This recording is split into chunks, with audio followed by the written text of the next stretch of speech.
എന്ത് സങ്കടം വന്നാലും എന്തു പറയണം? ഉണ്ടായിരുന്ന ജോലി നഷ്ടപ്പെട്ടു പോയി, എന്തു പറയണം? നാളെ ജോലിക്ക് പോയപ്പോ നിന്റെ മുതലാളി പറയാ ഇന്നത്തോടെ പൊക്കോളാൻ, അൽഹംദുലില്ലാ ബായ്. ഉണ്ടായിരുന്ന ജോലി പോയി, അൽഹംദുലില്ലാ. പരീക്ഷയ്ക്ക് തോറ്റു, അൽഹംദുലില്ലാ. കല്യാണം മുടങ്ങി, അൽഹംദുലില്ലാ.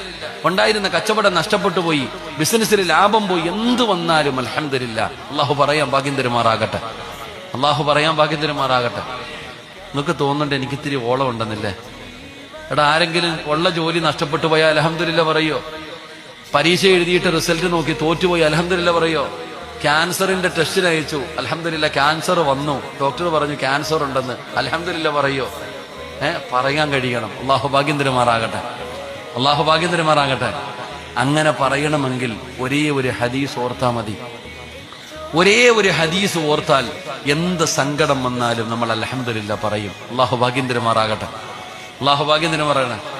പറഞ്ഞുതരട്ടെ? വേണോ വേണ്ടേ? എന്ത് സങ്കടം വന്നാലും പോട്ടെ, ചങ്ങായി വിട്ടേക്കും, പോട്ടെ അൽഹംദുലില്ലാ. അത് പറയണമെങ്കിൽ ഒറ്റ ഹദീസ്